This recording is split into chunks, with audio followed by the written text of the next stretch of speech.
Oh, good afternoon, everyone. Excited to be back playing.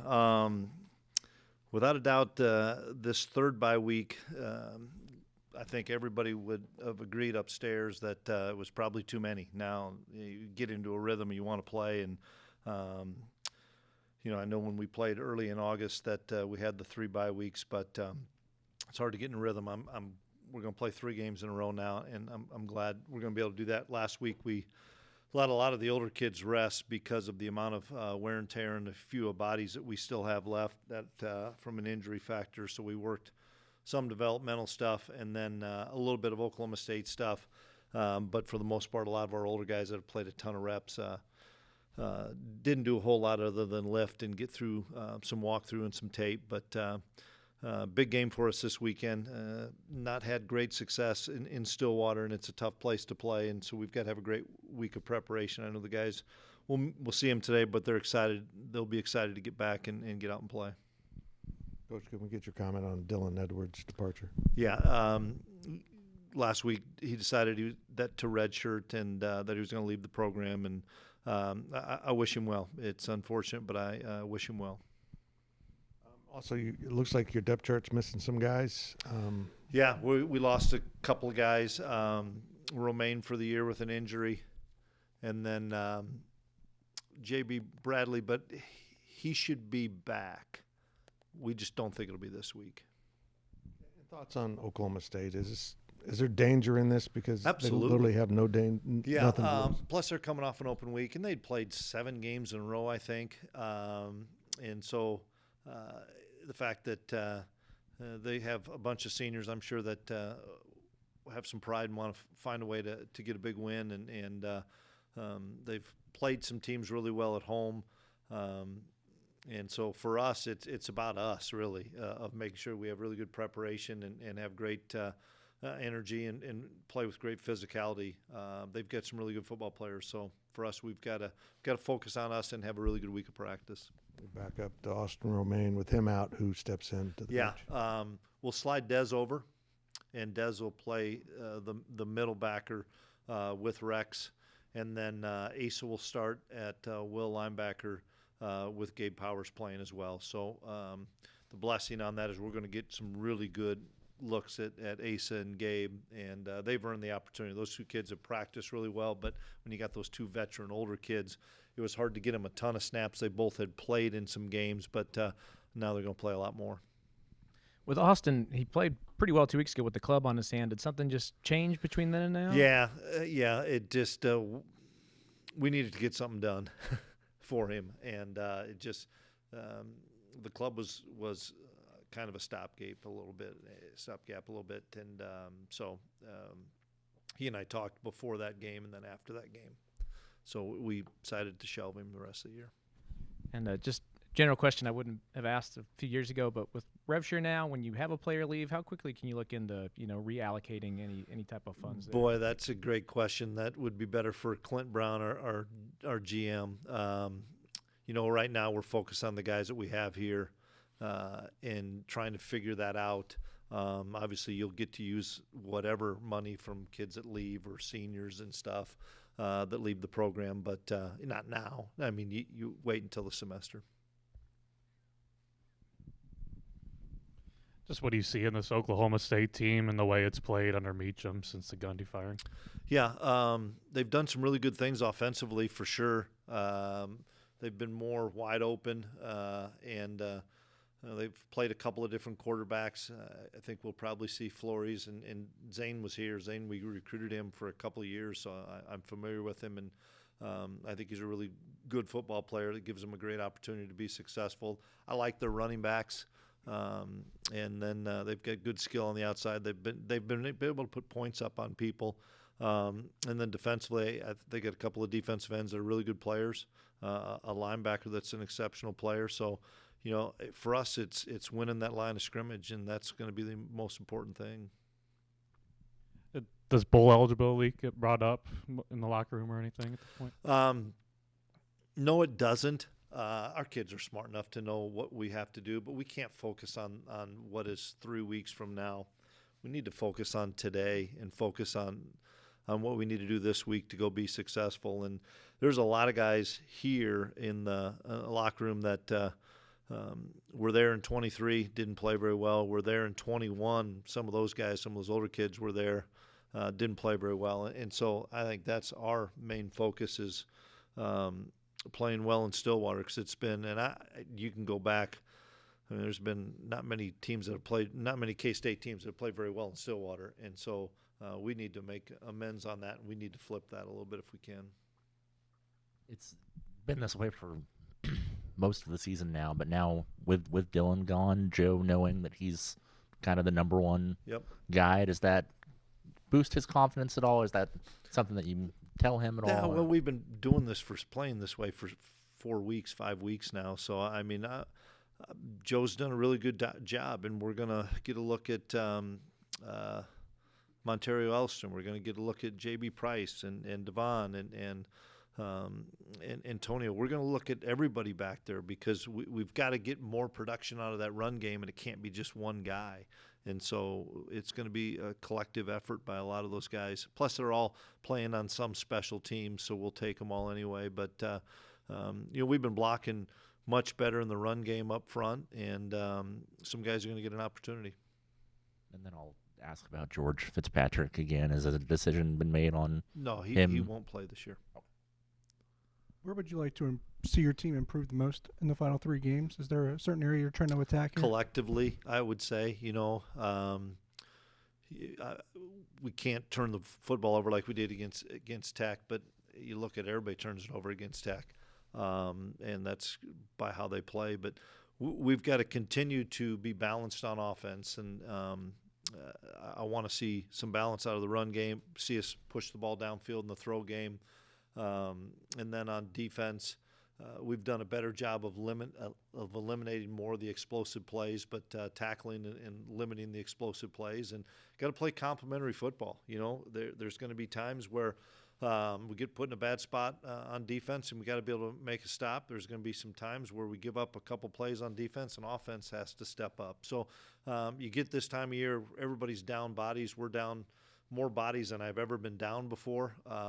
Part of that is our roster number is so small, and we have a bunch of guys hurt. But that's everybody right now. It's just in the past you always had those numbers, which we don't have anymore. So it's piecing it together. Practice is different out there right now. There's not a scout team running back. There hasn't been one for 3 weeks. It's Jet Deneen and Mikey Bergeron playing scout team running back, and that's college football right now. And so we have to continue to get the guys reps that are going to play, but we've got to play consistent in all 3 phases. Another one of those rules is the transfer portal got moved back to January. Don't think we got your comment on that. How do you feel about that? How's it changed Well, things? I don't know how much it's going to change. I think from a coaching perspective, we wanted to get it out of the December period to focus on the high school recruits. That was the obvious thing that for those two to be, kind of intertwined within a few days of each other probably wasn't a great thing. Pushing it to January, not sure it's going to make a huge factor in the fact of the kids that are transferring probably know they're transferring already across the country. So now it's just them waiting another month to officially get their name in the portal while the agents are flying around shopping their kids everywhere. So, I mean, guys, we've got a disaster. We all know it. And none of us know – there's no way out of it right now. And so, there's some kids that we assume are going to leave here, just like there's kids at every program you assume are going to leave. It's the ones you don't know that you've got to do a great job of saving right now, because I can promise you kids on our roster are being contacted. There's agents all over, or agents pushing their players out to people. There's a free agency period that is never ending in college football, and it doesn't start when the season ends. It starts in about the 1st of October. Hey, who's looking for a guy? I got a guy. I think this guy's going in. Guys, it's happening all over the country. We just got no answers for it. We're trying, but we're not getting any help. Did any advantages come from having 3 bye weeks? Any self-analysis or anything you got to do? I would have thought that the aches and pains and nicks and bruises, the VJ pains, the the Des Brunels, the Taylor Poitiers, been able to play all those games for sure. That's been a huge thing for us on those bye weeks. What you wish you could have had with 3 bye weeks was a roster of 120 kids so that you could practice all your walk-ons and all your freshmen and stuff. We don't have enough players to do that. We had 4 D linemen practice last week that are either redshirted or not in that too deep, so to speak. We can't practice more than 5 or 6 plays in a row before you got to take a break because those guys can't play every play. And so, we were able to get some individual stuff done, probably a lot more special teams work, drill work than we've been able to do in the past just because we've had to have different ways to practice. But just going team against team, that's what typically you do on bye weeks, and we don't have enough numbers to do that. You mentioned the scout team. Is there anybody there who's really impressed you this season? Yeah, we've got some really good young linebackers for sure. Everybody has heard about Weston Polk. That is a really good player that's playing as a 4-core guy on special teams. Sawyer Schilke's a linebacker. Darian Whitaker's a linebacker. Those 3 guys are really good players. And once again, they're behind a lot of older kids, so we didn't have to play those kids. But that's an example of a position that I'm really excited about for the future because we have some really good young linebackers.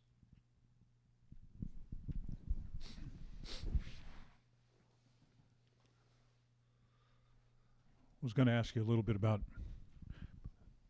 Stillwater.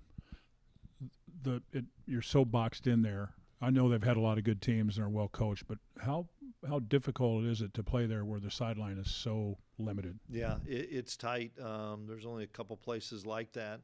Kinnick Stadium at Iowa is really, really tight. Oklahoma's really tight, and they're right on top of you, and they can get really loud. And so we've got to do a lot of things regardless of what the attendance is, and I don't know where that's going to be because of the paddles and stuff banging.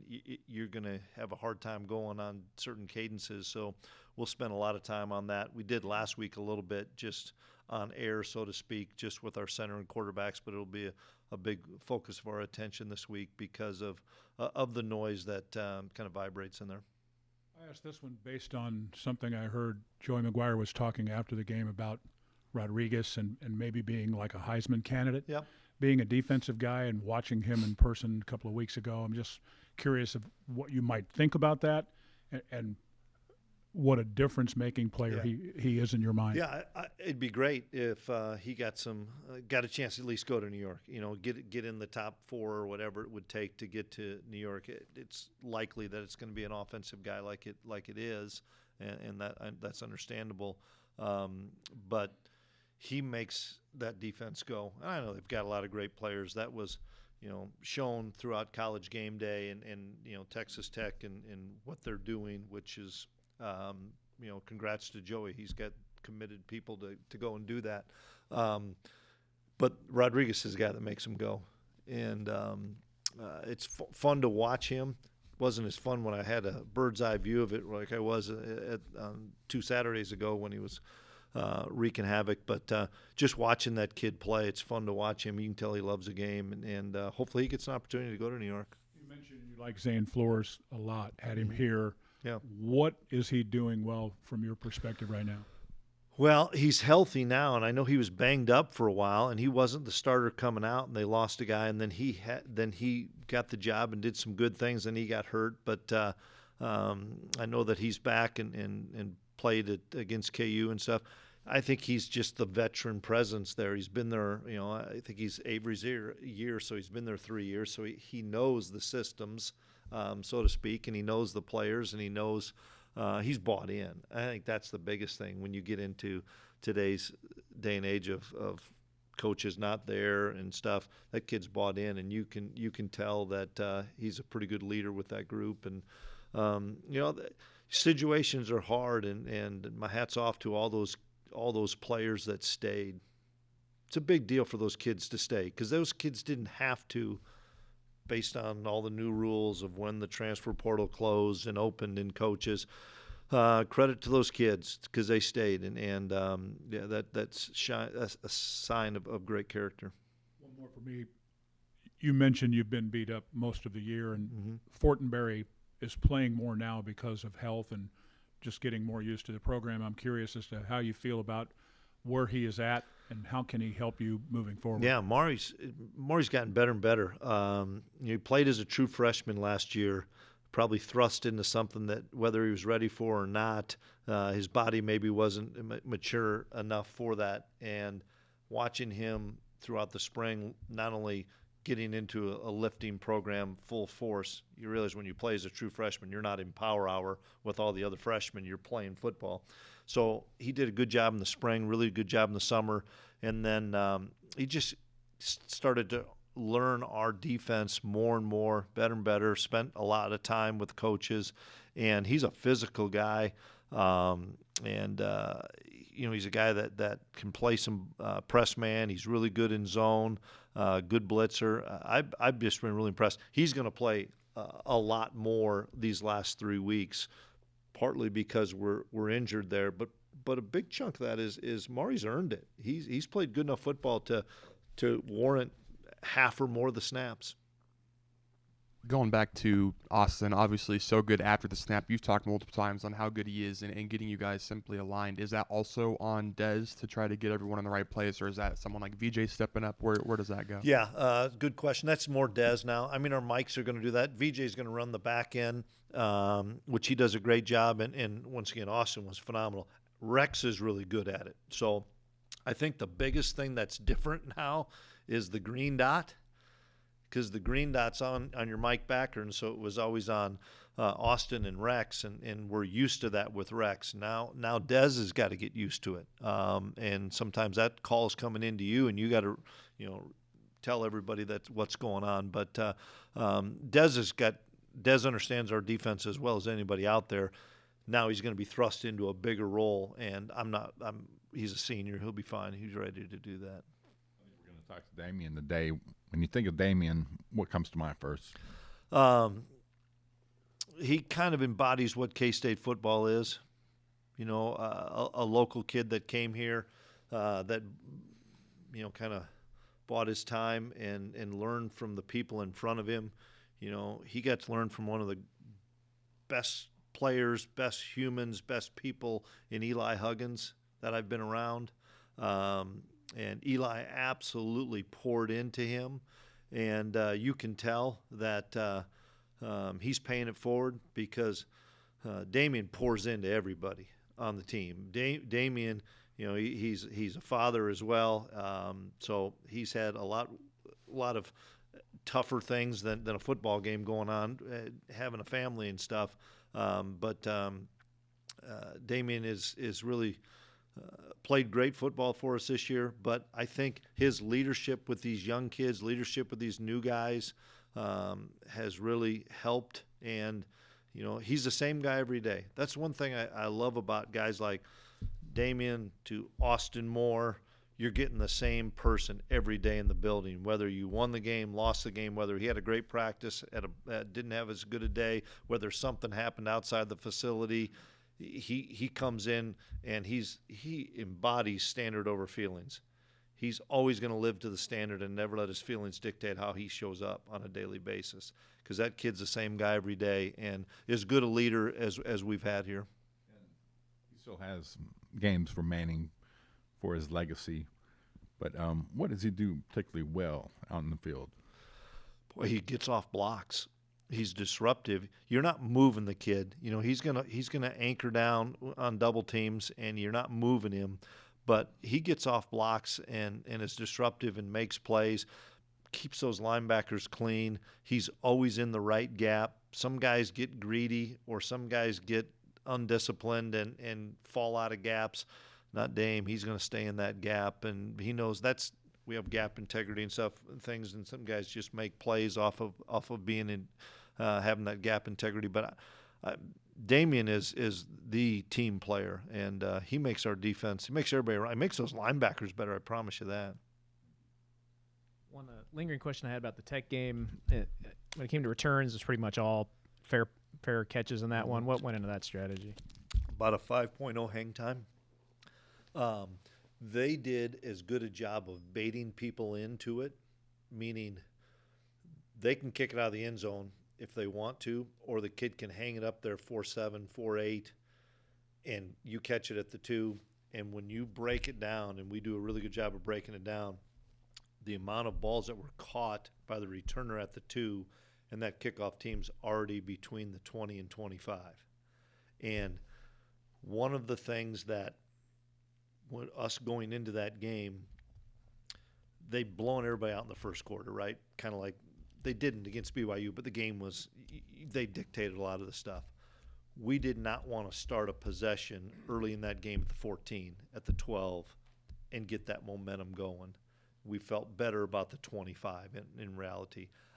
I don't think it was a thing that's going to happen for the next 3 weeks, but we analyze everything, and that kid is an unbelievable kickoff guy because he can bang it out or he can put really good hang time on it and land it at the 2, and then you got to block it perfectly with really good players, and they're already about at your 20, 25. So we just didn't want to start at the 15.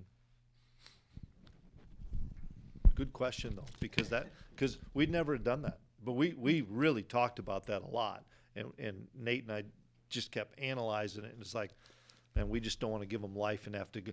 It's hard enough driving 75 yards on those guys. I didn't want to drive 85. What would you feel about bringing the new NFL kickoff rules to college? Boy, you're going deep on that one. I think it's going to happen, Fitz. I think all those things trickle down. I couldn't tell you from the injury standpoint right now where it's at in college football. It's probably down just because everybody can kick it out of the end zone anymore. But it takes away returners, you know. And I would like to see it. I don't know all the rules of the land. I don't get the chance to watch Sunday football, but I'll turn something on. I'm like, oh, there's a landing zone. Now, Nate will tell you all about it, but I think that would increase some returns. I don't know how you're ever going to change punts. You know, in the NFL, you can't release other than the gunners until the ball is kicked. You see the most exotic punt formations in college football where everybody's spread out, and you got the Australian guys that are going to run to the sideline with rugby. By that time the ball's kicked, everybody's down there. I wish you could get more into the punt return game, but it's taken effectively returners out of a lot of games, and I wish it'd come back. Finally, you've been here 7 years. You've seen a lot of Big 12 teams. Where does Texas Tech rank in that? Yeah, it's the best one I've seen. I think Lincoln Riley had some probably more explosive offenses for sure. I mean, that's probably easy to say with the amount of Heisman winners he had playing quarterback. But defense wins a lot of times, especially in November, in December, and that defense is lethal. I mean, you know, and they did it. They built it the right way, right? Put all the money on the guys up front. And those guys are disruptive and make a ton of plays. And then they've got back-end linebackers that are older, DBs that are older. It'll be interesting to see how it goes and how they match up as December and January hits. But that defense will keep them in every game, if not win a game or two for them in the playoff if they get there, which I'm assuming they will. Should.